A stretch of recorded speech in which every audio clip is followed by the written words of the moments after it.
Hi అండి. నమస్తే. Welcome to Priya's kitchen talks. ఇవాల్టి వ్లాగ్‌లో వచ్చేసి బీరకాయ ఎగ్ కర్రీ, టమాటోస్ వేసి చాలా బావుంటుంది. ఇంకా వంకాయ పుల్లగూర చేశాను. బీరకాయ కర్రీ కొద్దిగా ఎక్కువగానే చేశాను గానీ, వంకాయ పుల్లగూర మాత్రం చాలా కొంచెం చేశానండి.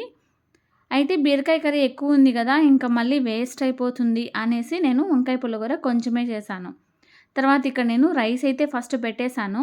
ఈలోపు మనము కూరగాయలన్నీ కూడా కట్ చేసుకోవాలి అనేసి రైస్ 1:30 గ్లాస్ బియ్యం తీసుకొని 3 గ్లాసుల నీళ్ళని యాడ్ చేసి మంచిగా వాష్ చేసి రైస్ పెట్టేశాను ఫస్ట్. తర్వాత వంకాయ పుల్లగూర కోసం నేనిక్కడ పచ్చి టమాటోస్ తీసుకున్నాను. పచ్చివంటే ఇంకా 2, 3 డేస్‌లో మాగిపోతాయి అనే టైంలో తీసుకుంటే సరిపోతుంది. టమాటోసు చట్నీలకు కానీ, పుల్లగూరలకు కానీ పచ్చివి గానీ, లేకపోతే దోరగా ఉన్న టమాటోస్ వేసుకుంటే టేస్ట్ మాత్రం చాలా బావుంటుంది. ఎప్పుడన్నా మనము విలేజెస్ సైడ్ వెళ్ళినప్పుడు వాళ్ళు అమ్మమ్మలు వాళ్ళు చేస్తారు గదా! ఆ టేస్ట్ ఒస్తుంది. పచ్చి టమాటోస్ వేస్తే పొయ్యి మీద చేసిన టేస్ట్ ఉంటుంది. చాలా బావుంటుంది.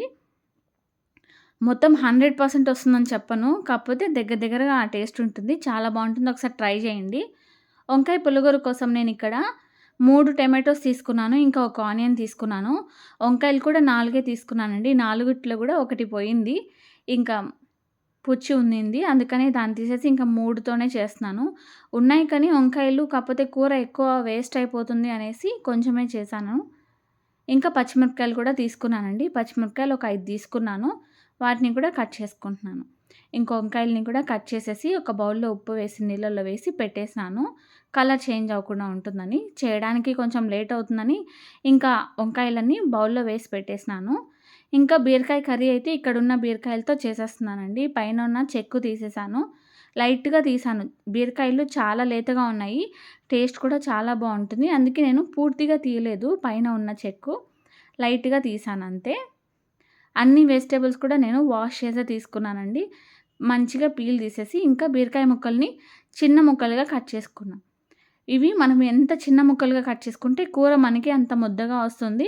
వాటర్ కూడా ఎక్కువ వేయాల్సిన పని ఉండదు. ఆనియన్స్ అయినా, టమాటోస్ అయినా, బీరకాయకైనా. ఈ కర్రీకి మాత్రం చిన్న ముక్కలుగా కట్ చేసుకోండి. ఇంకా నేను ఆ పీల్ చేశాను కదా! ఆ డస్ట్ అంతా ఉంటే మంచిగా తీసేసి ఆ చాపింగ్ బోర్డ్ కూడా వాష్ చేసేసి ఇంకా కట్ చేసుకుంటున్నాను వెజిటబుల్స్ అన్నీ కూడా. ఈలోపు మనకి రైస్ కూడా ఉడికిపోయింది. ఇంకా 2 విజిల్స్ వచ్చాయి. రైస్ అయితే ఉడికిపోయింది. ఇంకా స్టవ్ ఆఫ్ చేసేసాను. ఇంకా బీరకాయ ముక్కలు కూడా అన్నీ కూడా బాగా సన్నగా చాప్ చేసుకున్నా. ఇంకా ఆనియన్‌ని కూడా సన్నగా చాప్ చేసుకున్నాను. ఇప్పటికే లేట్ అయిపోయింది అనేసి ఇంక నేను కర్రీ స్టార్ట్ చేసేస్తున్నాను. ఫస్ట్ వంకాయ పుల్లగూర చేద్దాము. వంకాయ పుల్లగూర కోసం గిన్నెలోకి ఆయిల్ వేసుకున్నాను 3 స్పూన్ల వరకు. తర్వాత ఆవాలు వేసుకున్నా. జీలకర్ర కూడా ఒక టేబుల్ స్పూన్ వేసుకొని, దంచిన తెల్లగడ్డల్ని ఒక 4 వేసుకున్నాను. తర్వాత పచ్చిమిరపకాయలు కట్ చేసుకున్నాం కదా! అది కూడా వేసేసుకున్నాను. పండు మిరపకాయలు దొరికితే వేసుకోండి చాలా బావుంటుంది. వేసిన తర్వాత పచ్చిమిరపకాయలు వేగిన తర్వాత ఆనియన్స్ కూడా వేసేసాను. ఆనియన్స్ కూడా బాగా సాఫ్ట్ అయ్యేంత వరకు లో ఫ్లేమ్‌లో పెట్టి మంచిగా ఫ్రై చేయండి. బాగా వేపుతూనే ఉండండి. అలా అని మరీ బ్రౌన్ అయిపోవాల్సిన పని లేదు. జస్ట్ మగ్గితే సరిపోతుంది ఆనియన్స్. తర్వాత వంకాయలని కూడా మంచిగా వేసేసుకున్నాను. వాటర్ అన్నీ డ్రైన్ చేసేసి వంకాయలని వేసుకొని ఆయిల్‌లో వంకాయలని కూడా బాగా ఫ్రై చేశాను. ఇప్పుడు మనం కట్ చేసి పెట్టుకున్న టమాటోస్ కూడా వేశాను. చూడండి ఇక్కడ క్లియర్‌గా కనిపిస్తుంది గదా! పచ్చి టమాటోస్ వేసినట్లు. తర్వాత కొద్దిగా ఉప్పు, కొంచెం ధనియాల పొడి వేశాను. ధనియాల పొడి వేయాల్సిన అవసరం లేదు. కాకపోతే నేను ఎలా ఉంటుంది, ధనియాల పొడి వేస్తే బావుంటుందా, బావుండదా అని ట్రయల్స్ కోసం ధనియాల పొడి కొంచెమే వేశాను. తర్వాత పసుపు, కొద్దిగా చింతపండు కూడా వేశానండి. చింతపండు కొంచెమే వేసుకోండి. ఎక్కువ అవసరం లేదు. వేసి మళ్ళీ లో ఫ్లేమ్‌లో పెట్టి మంచిగా ఫ్రై చేశాను. ఫ్రై చేసి జస్ట్ ఒక హాఫ్ టీ గ్లాస్ అంతా వాటర్ వేశానండి. వాటర్ వేసి లో ఫ్లేమ్‌లో పెట్టి ఇంకా మగ్గుతూ ఉంటుంది ఈలోపు మనకి రైస్ అయిపోయింది కదా! అని రైస్‌ని పక్కన పెట్టేసాను. ఇంకా వంకాయ కూరని కూడా పక్క స్టవ్‌లోకి షిఫ్ట్ చేసేసి లో ఫ్లేమ్‌లో పెట్టి మూత పెట్టేసాను. ఇంక ఈలోపు మనము బీరకాయ కర్రీ చేసుకుందాం అనేసి స్టవ్ పైన పాన్ పెట్టుకున్నాను. పాన్‌లోకి ఆయిల్ వేసుకున్నాను. ఆయిల్ తర్వాత ఆవాలు, జీలకర్ర, కొంచెం మెంతులు వేశాను. తర్వాత ఒక రెమ్మ కరివేపాకు, ఇంకా సన్నగా చాప్ చేసుకున్న ఆనియన్స్ కూడా వేసేసుకుందాం. ఆనియన్స్ కూడా వేసిన తర్వాత దీనికి ఆయిల్ కొంచెం ఎక్కువే పడుతుందండి. కూర కొంచెం ఎక్కువ ఉంది గదా! ఎక్కువ అవుతుంది. ఆయిల్ కూడా కొంచెం ఎక్కువే పడతది. ఇంకా 2 తెల్లగడ్డల్ని చిన్నగా కట్ చేసుకున్నాను. దాన్ని కూడా వేశాను. వేసి ఇంకా బీరకాయ ముక్కలన్నీ కూడా వేసేసి మొత్తం బాగా మిక్స్ చేస్తూ ఉన్నాను. ఇంకా బీరకాయలు మగ్గుతూ ఉంటాయి.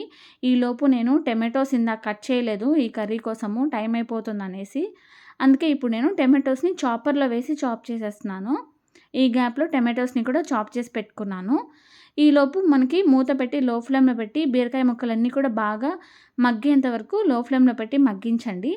చూడండి టమాటోస్ చాప్ చేసుకున్నాను. సన్నగా చాప్ చేసుకుంటే బావుంటుంది.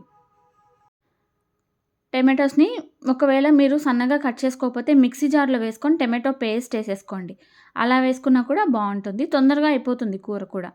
టమాటోస్ కూడా వేసిన తర్వాత బాగా మిక్స్ చేసేసి, ఇప్పుడు అందులోకి కొద్దిగా పసుపు, 1 టేబుల్ స్పూన్ ధనియాల పొడి, టేస్ట్‌కి సరిపడా కారము, ఇంకా టేస్ట్‌కి సరిపడా ఉప్పు వేసుకొని మూత పెట్టేసాను. ఈలోపు మనకి వంకాయ పుల్లగూర కూడా రెడీ అయిపోయింది. వంకాయ ముక్కలన్నీ కూడా బాగా ఉడికిపోయినాయి. ఇప్పుడు దాంట్లోకి నేను కొద్దిగా కొత్తిమీర వేస్తున్నాను. కొత్తిమీర వేసిన తర్వాత జస్ట్ ఒక నిమిషం అలా మిక్స్ చేసేసి స్టవ్ ఆఫ్ చేసేసుకుంటే సరిపోతుంది. వంకాయ పుల్లగూర మనం ఇంకా మెదిపేసుకుంటే అయిపోతుంది. ఒక నిమిషం అలా బాగా కలిపేసేయండి. కలిపేసి స్టవ్ ఆఫ్ చేసేసి ఇంకా పులిహోరని పప్పుగుత్తితో మెత్తగా స్మాష్ చేసేసుకోండి. అంతే అండి. వంకాయ పులిహోర అయితే రెడీ అయిపోయింది. ఇంకా రైస్ కూడా అయిపోయింది గదా! ఇంకా బీరకాయ కర్రీ ఇంకా కూడా లాస్ట్ స్టేజ్‌లో ఉంది. అది కూడా అయిపోతుంది. వంకాయ పులిహోరని మెత్తగా స్మాష్ చేసేసుకోండి. అలా అని మరీ మిక్సీలో వేయకండి. పప్పు గుత్తితోనే మెదిపేసుకోండి. మెదిపేసుకున్న తర్వాత ఒకవేళ మీకు కావాలనిపిస్తే కొద్దిగా వాటర్ వేసుకోండి. కాకపోతే ఏం అవసరం లేదు. ఇలానే బావుంటుంది. చూడండి ఈ విధంగా మెదిపేసుకున్నాక పక్కన పెట్టేసుకోవడమే. ఈలోపు మనకి ఇది కూడా ఆల్మోస్ట్ అయిపోవచ్చింది. ఇంకా బాగా కలిపేసుకోండి. మనం ఇందాక ఉప్పు, కారం అన్నీ వేసాం కదా! అదంతా కూడా కూరలోకి బాగా కలిపేసుకొని లో ఫ్లేమ్‌లో పెట్టి మూత పెట్టి ఉడికించుకుంటూ ఉండండి. ఇక నేను మార్నింగ్ బాబు కోసము ఎగ్స్ బాయిల్ చేశాను. రోజు ఎగ్స్ ఇస్తూ ఉంటాను. ఎగ్స్ బాయిల్ చేశాను. ఇంకా పనిలో పని అయిపోతుంది కదా అని లంచ్‌లోకి కూడా అప్పుడే నేను ఎగ్స్‌ని ఉడికించేశాను అదే కుక్కర్‌లో. ఇంకా ఎగ్స్‌కి కూడా పైన చెక్కు తీసేసి సన్నగా చాప్ చేసుకుంటున్నా. సన్నగా ఘాట్లు పెట్టుకుంటున్నా అండి. ఇంకా బీరకాయ కర్రీ కోసము ఘాట్లు పెట్టుకోవాలి కదా ఎగ్స్‌కి అన్నట్లు ఘాట్లు పెట్టేసుకుంటున్నా. మధ్యలో బీరకాయ కూర కూడా చూసుకుంటూ ఉండండి. ఈ విధంగా ఎగ్స్‌ని కూడా కట్ చేసేసుకున్నాను.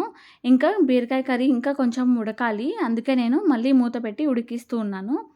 చూడండి ఈలోపు మనకి ఆల్మోస్ట్ బాగా ఉడికిపోయింది. ఇప్పుడు మనము ఒకసారి బీరకాయ ముక్కని తీసి చూడండి. ఉడికిన తర్వాత కట్ చేసి పెట్టుకున్న ఎగ్స్‌ని కూడా వేసేసేయండి. ఎగ్స్ వేసేసిన తర్వాత కొత్తిమీర కూడా వేసేసి మళ్ళీ బాగా కూరని మంచిగా కలిపేసేయండి. కలిపేసిన తర్వాత స్టవ్ ఆఫ్ చేసుకుంటే సరిపోతుంది.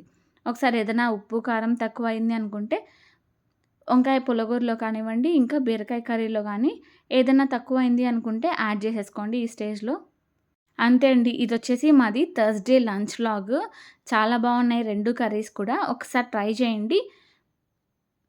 ఇంక నేను బీరకాయ కర్రీ కూడా స్టవ్ ఆఫ్ చేసేసాను. సర్వ్ చేసేసుకోవడమే ఇంకా. 2 కూడా బాగా కుదిరాయి. ఒకసారి ట్రై చేయండి. వీడియో నచ్చితే లైక్ చేయండి, షేర్ చేయండి. రైస్ కూడా ప్రెషర్ పోయింది. అది కూడా తీసేసాను. ఇంకా సర్వ్ చేసుకోవడమే. అంతే అండి ఈ వీడియో. బాయ్.